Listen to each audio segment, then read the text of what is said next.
àwọn èdè Lárúbáwá Ọlọ́run lọ́pọ̀ ilé kò sí ní tọ́fẹ́ yẹ̀yẹ́ ṣùgbọ́n mọ̀ọ́dún tọ́pìkì gangan bàbá ti sọ gbogbo ẹ̀ sínú tíra yìí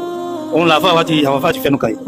tí a bá ti go through àwọn kútùbù àlàfà ti sẹ́kìlá lórí yóò ṣe déédéé tí afá Maruf wí tí Muhadiru wa wí ń sí bàbá dá Markaz sílẹ̀ ẹ gbọ́ ní sinú dún nàṣíà kí ni wọ́n ti dálẹ̀ bàbá wa fi ìwé sínú Markaz kò sí wọn bàbá ọba lugha ingilisiya sọta lam yaadi Sheikh Al-Aluri lugha al-arabiyya al-ingilisiya walakin ahabba Sheikh Al-Aluri وركز على اللغة العربية لأن نيجيريا قد أكثروا في فهم اللغة الإنجليزية وكانت اللغة الإنجليزية اللغة الرسمية وأحب شيخ العلوري أن نتقدم في فهم اللغة العربية أكثر فأكثر حتى يتقدم المسلمين على المسيحيين انت بابا فينا نقول ده بيا وقاتا تي بابا جابه ونسي جامعة المركز بس كمان نكو إنجليزية مه أبا بس هذا مو بان إنجليزية صوتا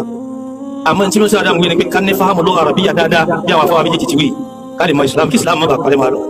náà ìtọ́ ajé ojú ọ̀rọ̀ gẹ́gẹ́ tá a fẹ́ kẹ́ sọ̀rọ̀ sí òun ní pé bóun yẹ̀wò sí ní jẹ́ ẹni tí ń pè dé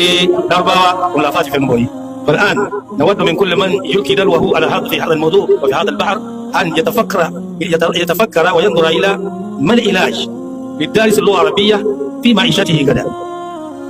محاربة الفقر ومحاربة المرض òun la fẹ́ kálukú sọ̀rọ̀ sí lugha Arabiyya ò lè parẹ́ táyọ̀ bá ní jáyé mọ́ ni ò ní jáyé mọ́. àwọn àti ọ̀tí ẹ̀jẹ̀ Lárúbáwá tó wọ́n mọ yìí Lárúbáwá táwọn náà sọ ìbò ní tọ̀wọ́ sọ Lárúbáwá máa wọ́n pọ̀ àwọn tí wọ́n ń sọ Lárúbáwá tí ìṣe mùsùlùmí náà tó wá pọ̀ pẹ́pẹ́ Lárúbáwá ni wọ́n fi ń ṣe kẹ̀ ní sáwọn chọ́ọ̀chì wọn ẹ̀rì ní Urdun ẹ̀rì ní Lebanon ẹ̀rì ní ọ̀pọ̀lọpọ̀ ìkọ́lá wọn Cairo pẹ́pẹ́ yata'abbaduna bil-lugha al-arabiyya fi kana'isihim fi anajilihim al-maktuba bil-lugha al-arabiyya. ṣùgbọ́n báwo la ṣe rí oúnjẹ jẹ táà ní bára wàjà mọ́tà ní ṣe fìtínà mọ́ tí ẹni ọba jáde lé kéwọ́ fi máa rọ́nà gbígbà ẹ̀rì tẹ̀ bá gbà pé a ti gbé àwọn kẹjọ ọmọ kọ́ yín ní bí wọ́n ti ń sin ẹranko àti bí wọ́n ṣe máa dáko mùdírù wa náà sí Markaz tí wọ́n gbé ẹnìkan wá kọ́ ọdún tí wọ́n ti ṣe ọwọ́ ibẹ̀ wọn ni muharabatul faqr وين طبعا بيسرق واسو سيبه بارك الله فيكم جميعا جزاكم الله سادتنا الموضوع الذي يعني يفتننا ان طلاب اللغه العربيه كثيرون يتخرجون عندنا نحن هنا يتخرجون 300 و 250 كل عام ماذا ياكلون وماذا يشربون من هنا بدا المناكسه والمعارضه فالان نود من الساده ما افكاركم لنتيجه هذه وعلاج هذه المشكله. Jazalahu walidana fadilatu Sheikh Dawud Al-Fala Abdul Majid wọ́n ní kan tí a fẹ́ ní sin nítorí àsìkò gbogbo àwọn tí wọ́n bá fẹ́ ní mudakala sórí tọ́pìkì wa tá wà lórí rẹ̀ yìí kí ni nǹkan tó fẹ́ jẹ́ ìlàj kí ni solution fún gbogbo àwọn tọ́lábùtùlábù lughatil arabiyya tá à ń kẹ́kọ̀ọ́ Lárúbáwá kí ni ọ̀nà àbáyọ tí ó máa jẹ́ muharabatul faqr tá a fi ní máa parọ́ mọ́ tí dálà bí ó fi dínkù tí wọ́n fi dínkù tá a fi máa jẹ tá a fi máa mọ ká lè fi wà standard normal bí àwọn tí wọ́n kọ́ èdè yòókù náà hadawa. Bismillahir Rahmanir Rahim. Lẹ́yìn kíkí àwọn bàbá wa tí gbogbo àwọn afá ní kalẹ̀ mo kí àwọn afá wa tí wọ́n ṣe muhadara fún wa mo sì kí àwọn dókítà wa tí wọ́n tú ọ̀rọ̀ yìí tí wọ́n tú jáde olódò ọ̀rọ̀ yìí máa kóró lára nígbà tí wọ́n bá sọ ojú abẹ́ ń kó ní àbá sọ ojú abẹ́ ń kó ọwọ́ yẹn ó bẹ jẹ́ ní ọba yìí ti wá ìwòsàn sí yóò di tí ó mọ̀ ròyìn tí ó sì mọ̀ táyà àwọn dókítà wa Maruf ọlọ́mọ àṣà wọn lẹ́sàn-án rí tí wọ́n sọ̀rọ̀ yìí gbogbo àwọn tí wọ́n kọ́ náà mọ̀ pé òdodo ni wọ́n sọ yàtọ̀ fún pé èèyàn fẹ́ ní mọ́kì kini yẹn ti ń jẹ kálukú la ni ti ń kún kálukú la lábẹ́ aṣọ àmọ́ ta ni ó kọ́kọ́ sọ ibi táwọn tó ti wá sọ yẹn ojú ọjà gẹ́gẹ́ ni àwọn tó jókòó tí wọ́n ti ná gbèsè ayé wọn síbẹ̀ ó yẹ pé náà ni wọ́n sì bẹ̀yìn tì sí àwọn náà wà ń jókòó àwọn ọmọ táwọn náà tó wá ń kọ́ lọ́wọ́ tó jásí báwọn náà ń wo àwọn yẹn pé àwọn role model wa ní àwọn náà pè wọ́n wá tó wọ́n wá sọ báwọn tí wọ́n wà lẹ́nu sẹ́yìn lọ́wọ́lọ́wọ́ pé ibi tẹ́ ẹ jókòó sí yìí kò lọ́jọ́ ọ̀la ẹ̀yin ọmọ tẹ́ kọ́ lọ́wọ́ yìí náà o bẹ́ẹ̀ náà sì ń kọ́ yìí àánú yín ṣe mí o ìyàwó mọ̀ jẹ ségèsè yín là yìí sì tán sọnù ní tí wọ́n sọ ní wípé bàbá Sheikh Adamu tí wọ́n pín àwọn muharabatu tí wọ́n pín sí mẹ́ta bàbá mọ̀ pé muharaba tó jẹ́ mufradu kò lè ṣiṣẹ́ bí mẹ́tẹ̀ẹ̀ta tó jẹ́ kí wọ́n pín sí mẹ́ta lọ́tọ̀ọ̀tọ̀ ní àbáṣe muharabatu alijahali orídìí ogun ni tọ́jà bọ́bá wí ni ẹ̀ muharabatu lè fagiri ó jà yóò náà lọ́tọ̀ muharabatu lè maradi ó jà yóò náà lọ́tọ̀ ogun mẹ́ta ni bí mẹ́tẹ̀ẹ̀ta bí àbájá ó bá ṣẹ́gun àtàlámọ̀kúnlọ bàbá Sheikh Adamu ní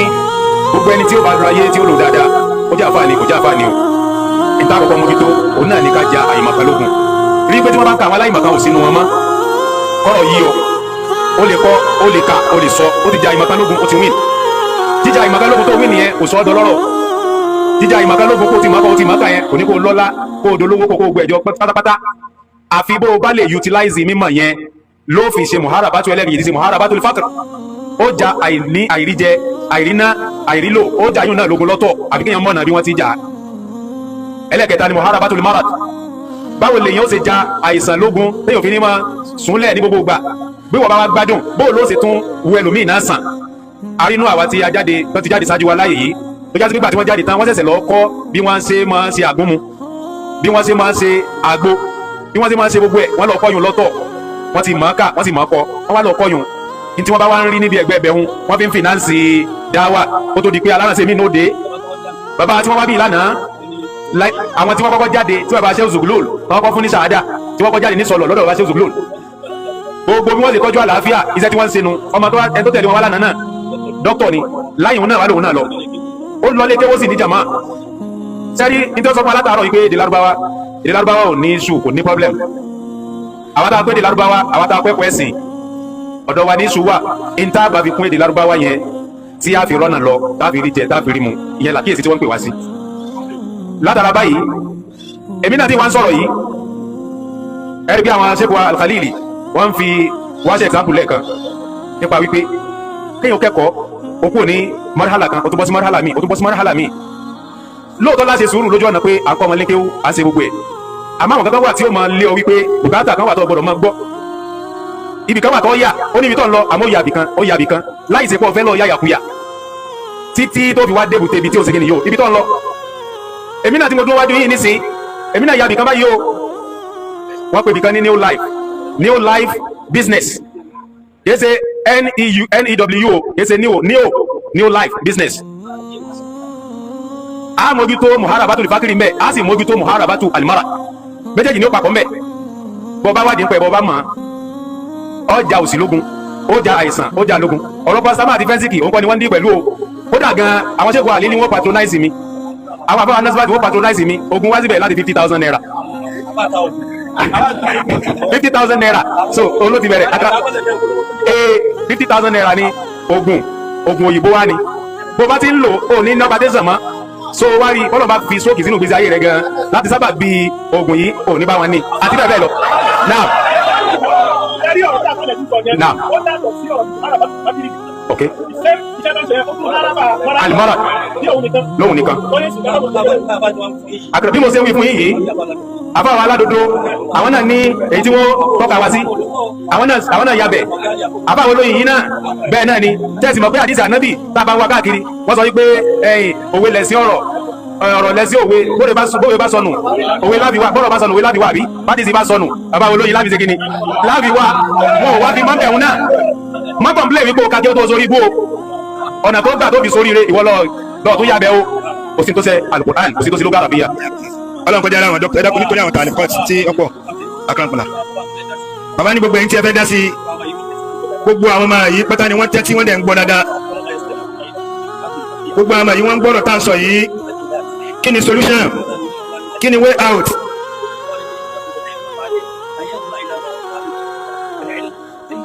gbogbo ọmọ akẹ́kọ̀ọ́ tí ń kọ́ ẹ̀kọ́ gbogbo ẹ̀ lọ́yẹ kọ́ mọ̀ yìí pé ẹ̀kọ́ tóun kọ́ yìí kí nìkan tóun ó tún àtàṣì mọ́ ẹ̀kọ́ ọ̀hún yìí tí ó mú jíjẹ múmu tí ó jẹ́ kó rọrùn fóun tóun ò ní máa parọ́ tóun ò ní máa ṣe kòkí tóun ò ní wàkúwà kóun tó jẹ kóun tó mu. gbogbo náà wùsọ́rùfù bàlágà tó ń kọ́ káyì olúmù fi kí gbogbo ẹ̀ tó ń kọ́ yẹn kò sí nǹkan kan tí ìjọba Nàìjíríà máa kankan padà ọkọ̀ káwọ́ orí o torí ẹ dákun kí tó pe Ustaz Abdulrasaq As-Salafi àti Ustaz Dr. Habibullah ṣẹ́rí ọ̀rọ̀ tí Ustaz Alẹ́dí sọ yẹn kéwu wa ẹja mu tó dáadáa tí samusamu tí wọ́n bá gbé nǹkan kan wá èyí tí wọ́n gbé fún Dr. Ibrahim Alẹ́dí Wafa wọ́n ti confam pé kìnìyàn òdodo ni kò sí rọ́bẹ̀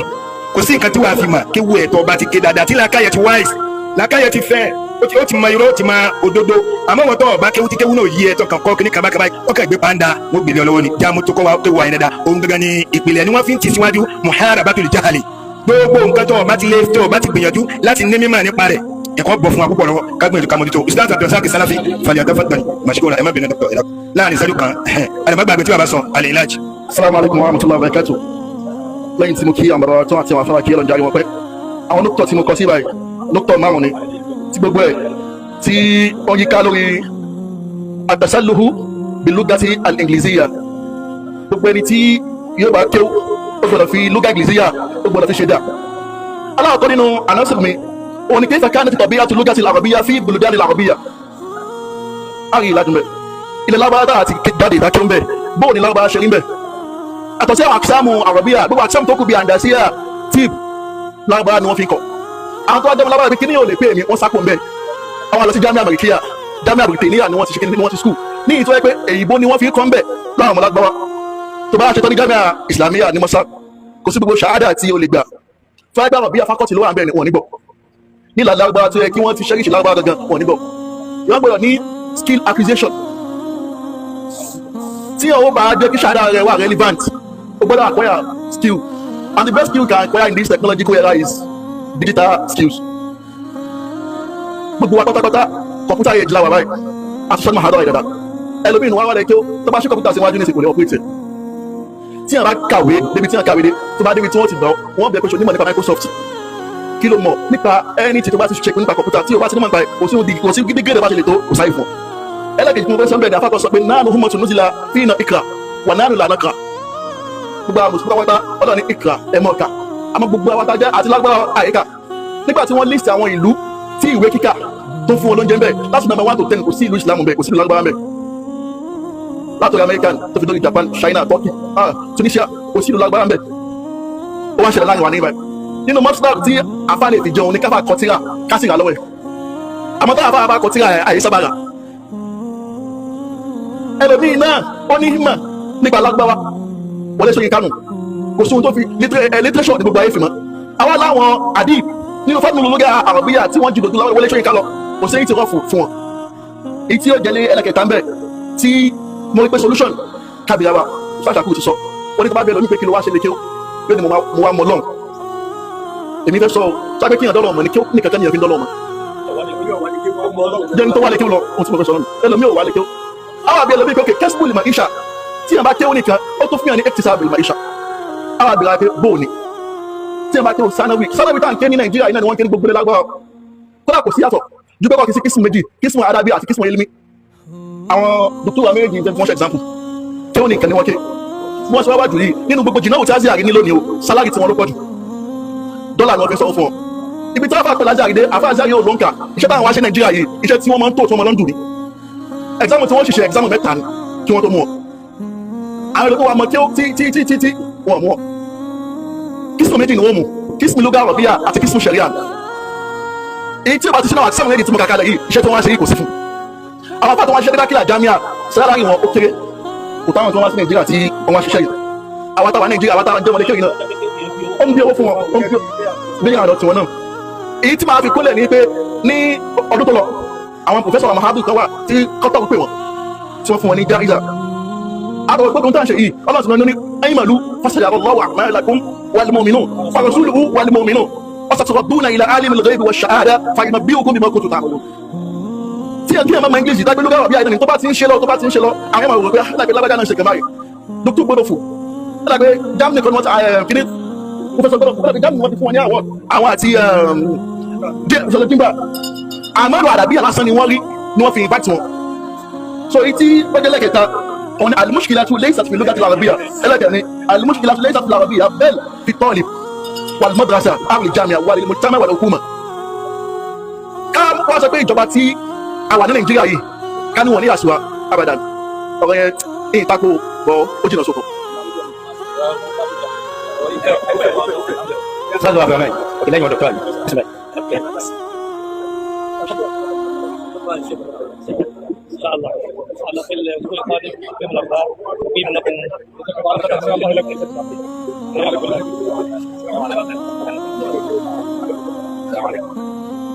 Assalamu alaikum warahmatullahi wabarakatuh.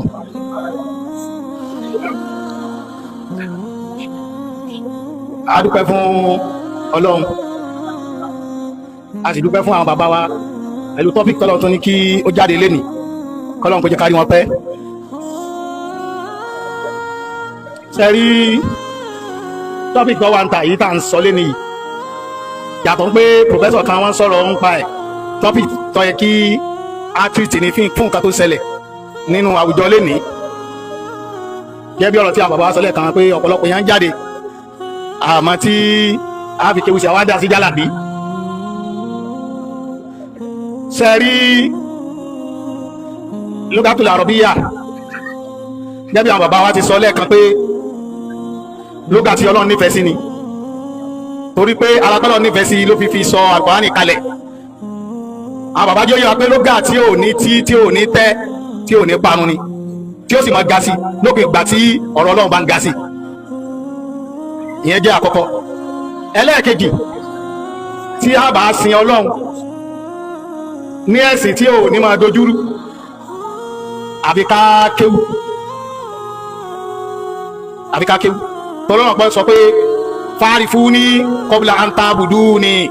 wa man lam ya'rifni fa kayfa ya'buduni wa ma khalaqtul jinna wal insa illa liya'buduni. Ọlọ́run ọ̀dá wa lásán àfi ká máa wá sí òun torí pé àtàlìjànú àtẹ̀yàn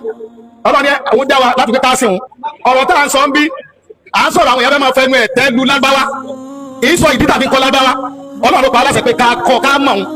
tá a bá mọ̀ òun báwo la ṣe fẹ́ sí òun ní ẹ̀sìn tí ó pé tá a bá mọ̀ Ọlọ́run ká lè katira fún wa tá a bá ka translation àwọn akẹ́kọ̀ọ́ ti máa bọ́lẹ̀ pàtàkì tá a fi kọ́kọ́ kọ́ lágbáwá nìyẹn ká lè fi mọ̀ Ọlọ́run. Kò dẹ̀ sí primary objective táwa ṣe láyé ju pé àwa sí lọ́hùn lọ gbogbo yòókù àlébáni tá a bá fẹ́ sí lọ́hùn lẹ́sìn dáadáa àyàfi ká kọ́ èdè tí Ọlọ́run fi sọ ẹ̀sìn yẹn kalẹ̀ ká lè yege.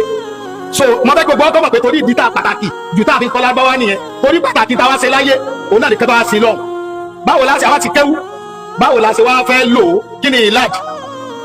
ìlàjù ni pé ọkọ̀ discover rẹ̀ sẹ́ni gbogbo tí a sọ látàárọ̀ máa ṣe báyìí ìwọ ni kò discover rẹ̀ torí pé lọ́dọ̀ àwọn onílé múná sìgá máa ń dàtẹ́ mi ń kọ́ wọ́n ní àdámọ́ tọ́lọ́run fi gbé ohun kálukú ga tọ́lọ́run bá fẹ́ ṣe fún ẹ láyé Ọlọ́run ti dá a mọ́ ẹ. جميع السادة، الأستاذ مصطفى رئيس مرشد نسوج من أبيكوتا والأستاذ إسماعيل،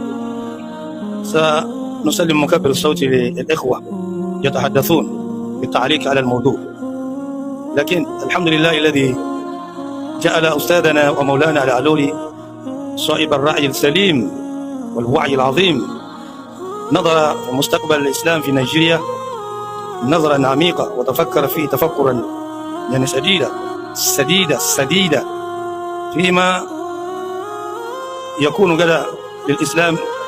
والمسلمين واللغة العربية في نيجيريا وفي بلاد يوروبا. كتب كتبا كثيرة منها سنذكر لك جملة من الكتب. الدين النصيحة، أصل المناسبات الإسلامية، نظام التعليم العربي وتاريخه في العالم الإسلامي، الإسلام اليوم وغدا في نيجيريا، ثم توجيه الدعوة والدعاة في نيجيريا وغرب أفريقيا. سنتكلم في بعض مما جمعه العلولي. وجاءني بعض الطلبة من نيجر الجامعيين سألوا هذا السؤال حوالي 5 أعوام مضى. قالوا هم الطلبة قالوا ماذا يكون لعلماء بلاد يوروبا في المستقبل والحالة كهذه؟ محاربة الجهل كما قال الأستاذ إسماعيل سكوك، ومحاربة الفقر. اللغة العربية لغة أحبها الله رب العالمين كما عبر بها الأستاذان الكريمان، ولا لا تنحد أبدا، لأن القرآن عزه الله سبحانه وتعالى باللغة العربية وأنزله، واللغة العربية حفظها الله رب العالمين بالقرآن. ما دام القرآن يتلى وما دام الصلوات الخمس تصلى باللغة العربية إن شاء الله لا تنحد اللغة العربية حتى إلى يوم القيامة. يقول رب العالمين يريدون ليطفئوا نور الله بأفواههم ويأبى الله إلا أن يتم نوره ولو كان الكافرون ولو كان المشركون. أعداء الإسلام وأعداء العرب يحبون ذلك أن ينخلع العرب بنفسه من اللغة العربية، وكان أكثر العرب يتحببون إلى اللغة الإنجليزية واللغة الفرنسية أكثر من اللغة العربية لعدم فهمهم وعدم معرفتهم بقيمة اللغة العربية اليوم. لكن لا أريد أن أطيل الكلام حتى يدخلوا في الموضوع الإخوة الجامعيين دكاترة. بارك الله فيكم جميعا، جزاكم الله سادتنا. الموضوع الذي يعني يفتننا أن طلاب اللغة العربية كثيرون يتخرجون عندنا نحن هنا يتخرجون 350 كل عام. ماذا يأكلون وماذا يشربون؟ من هنا بدأ المناكسة والمعارضة. فالآن نود من السادة ما أفكاركم لنتيجة هذه وعلاج هذه المشكلة؟ جزا الله والدنا فضيلة الشيخ داود الفضل عبد المجيد